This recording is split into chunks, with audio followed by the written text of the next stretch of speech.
Hello guys, yes yes ला classes में आपका हार्दिक स्वागत है। आज हम पिछले वीडियो की एक महत्वपूर्ण टॉपिक प्रस्ताव पर चर्चा करेंगे, जिसमें हमने पिछले वीडियो में प्रस्ताव क्या है, इसकी आवश्यक शर्तें क्या क्या है, इस पे हमने चर्चा कर ली है। आज हम प्रस्ताव के एक महत्वपूर्ण टॉपिक प्रस्ताव की आवश्यक शर्त क्या क्या प्रस्ताव के प्रकार प्रकार की प्रस्ताव के महत्वपूर्ण प्रकार कौन कौन से हैं, इस पर हम चर्चा करेंगे। प्रस्ताव के प्रकार: विशिष्ट या सामान्य प्रस्ताव, अभिव्यक्ति अथवा विभक्ति प्रस्ताव, अस्थायी अथवा अचल प्रस्ताव, प्रति प्रस्ताव, क्रॉस प्रस्ताव और मानक प्रस्ताव। अब हम इन पर विस्तार से चर्चा करेंगे। जैसे विशिष्ट प्रस्ताव, तो विशिष्ट प्रस्ताव क्या होता है? जब कोई व्यक्ति किसी व्यक्ति विशेष अथवा विशेष वर्ग के व्यक्ति से कोई प्रस्ताव करता है तो वो विशिष्ट प्रस्ताव कहलाता है। जैसे ए ने बी को अपना घर बेचने के लिए प्रस्ताव किया, यानी ए ने बी से कहा कि आप मेरा घर खरीद लीजिए, तो ये कौन सा प्रस्ताव है? विशिष्ट प्रस्ताव है, क्योंकि एक विशेष वर्ग से किया जा रहा है। जैसे मान लीजिए राम और श्याम दो व्यक्ति हैं। राम श्याम से कहता है कि श्याम आप मेरा घर खरीद लो, तो ये कौन सा प्रस्ताव है? विशिष्ट प्रस्ताव है। लेकिन यह प्रस्ताव जो विशेष व्यक्ति से या विशेष वर्ग से ना होकर सामान्य जनता से किया जाता है, तो ये सामान्य प्रस्ताव कहलाता है। सामान्य प्रस्ताव की स्वीकृति के लिए सूचना देना आवश्यक नहीं होता है। स्वीकृत प्रस्ताव की शर्तों से अथवा किसी कार्य सामान्य प्रस्ताव की स्वीकृति के लिए सूचना देना आवश्यक नहीं होता है। स्वीकृत प्रस्ताव की शर्तों से अथवा किसी कार्य द्वारा मानी जाती है, यानी जो सामान्य प्रस्ताव है इसकी स्वीकृति के लिए सूचना देना आवश्यक नहीं है।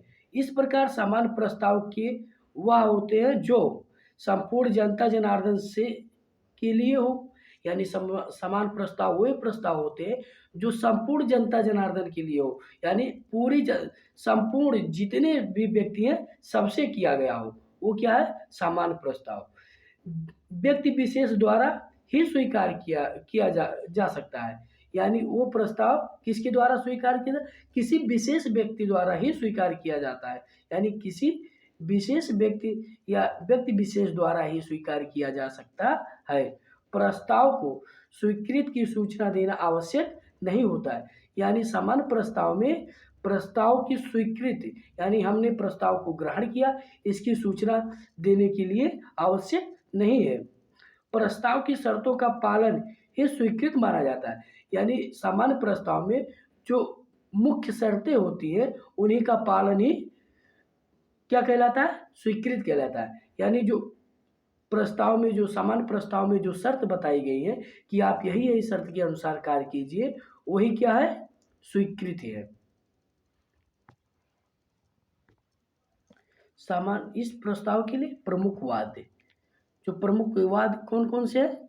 एक प्रमुख वाद है कार्लिल वर्सेस कार्बोलिक स्मोक बाल कंपनी, ये 1853 का वाद है।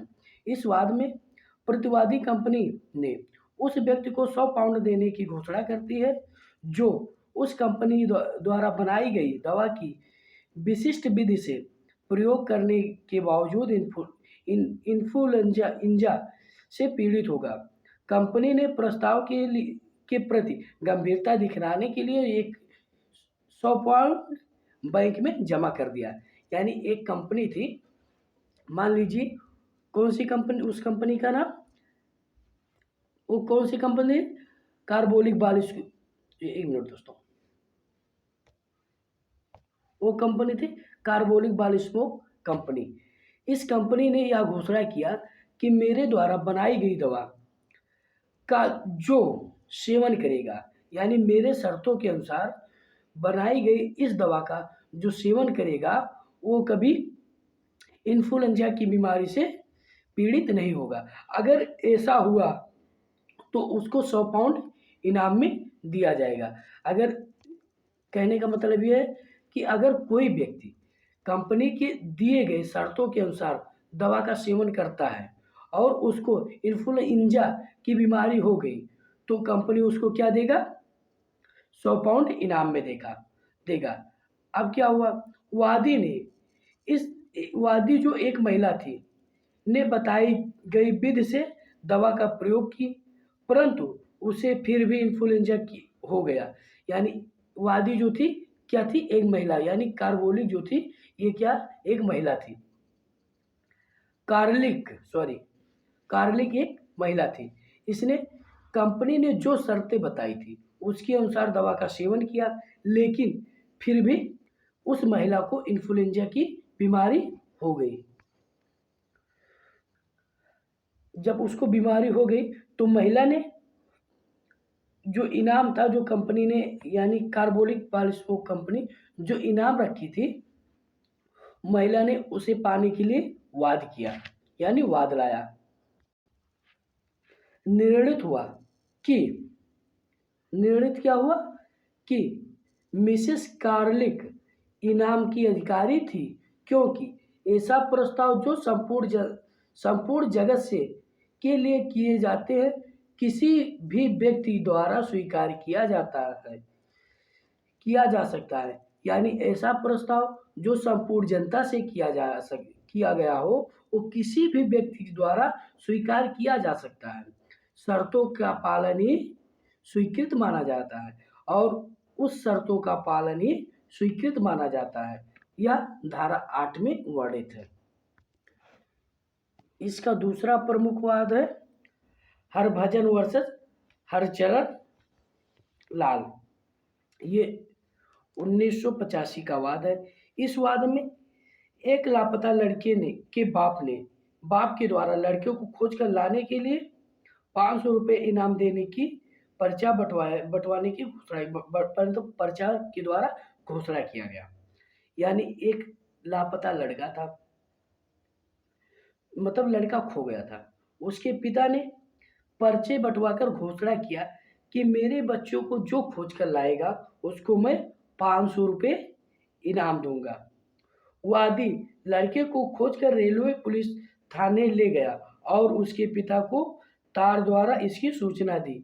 यानी जो वादी था वो लड़कियों को खोजा और उसको उसके नज़दीक पुलिस स्टेशन यानी थाने के पास लेकर गया और एक पत्र लिखा लड़के के पिता के पास कि हमने आपके बच्चे को नज़दीकी पुलिस थाने पर भेज दिया है।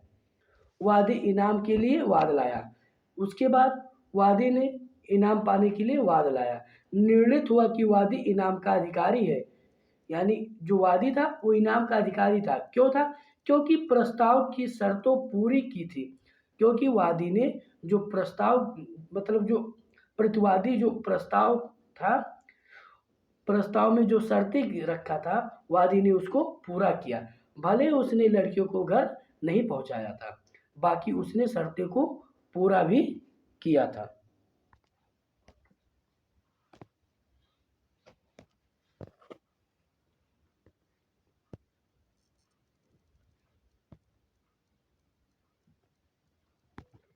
नेक्स्ट क्या है? अभिव्यक्ति अथवा विवक्षित प्रस्ताव। दूसरा क्या है? अभिव्यक्ति अथवा विवक्षित प्रस्ताव। यह धारा 9 में है। यह बताता है, धारा 9 में बताया गया है कि प्रस्ताव अभिव्यक्ति या विवक्षित हो सकता है जब कोई प्रस्तावना या प्रतिग्रहण शब्दों द्वारा हो तो क्या होगा? अभिव्यक्ति प्रस्ताव। और जब कोई प्रस्तावना या प्रतिग्रहण अन्यथा यानी किसी और तरीके के माध्यम से हो तो क्या होगा? विवक्षित प्रस्ताव। तीसरा क्या है? अस्थायी अथवा अचल प्रस्ताव। इससे तात्पर्य ऐसे प्रस्ताव से है जो स्वीकार करने के लिए एक निश्चित अवधि तक कायम रहती है। वो क्या है? अस्थायी अथवा अचल प्रस्ताव। यानी ये प्रस्ताव एक निश्चित अवधि तक ही सीमित रहती है। यानी इस प्रस्ताव के लिए एक निश्चित अवधि कायम रहती है या एक निश्चित समय के लिए ही किया जाता है। और नेक्स्ट क्या है? प्रति प्रस्ताव। प्रश्न प्रस्ताव। प्रति प्रस्ताव क्या है? प्रस्ताव के बदले में उससे कुछ संशोधन करके जवाबी प्रस्ताव करना प्रति प्रस्ताव कहलाता है। यानी कोई व्यक्ति प्रस्ताव किया और उसी प्रस्ताव में संशोधन करके पुनः प्रस्ताव करना प्रति प्रस्ताव कहलाता है। जैसे ए एक व्यक्ति है और बी दो व्यक्ति हैं। ए कहा कि आप मेरा घर 1 लाख रुपए में खरीद लीजिए। ए ने कहा कि आप मेरा घर 1 लाख रुपए में खरीद लीजिए। जवाब में बी ने कहा कि मैं आपका घर 90,000 में खरीद सकता हूँ, आपको बेचना हो तो बताइए। तो ये कौन सा प्रस्ताव हुआ? प्रति प्रस्ताव हुआ। नेक्स्ट क्या है? क्रॉस प्रस्ताव। क्रॉस प्रस्ताव यानी प्रस्ताव के बदले प्रस्ताव, ये क्या है? क्रॉस प्रस्ताव है। यानी कोई व्यक्ति कहता है कि आप मेरा ट्रैक्टर खरीद लीजिए, ठीक। ये एक व्यक्ति है, इसके पास एक ट्रैक्टर और ट्राली है। ए बी से कहता है कि आप मेरा ट्रैक्टर खरीद लीजिए। बी ने कहा कि आप ट्रैक्टर और ट्राली दें, तब हम आपके ट्रैक्टर को खरीद लेता हूँ, ठीक। ये क्या है? क्रॉस प्रस्ताव है। धन्यवाद दोस्तों।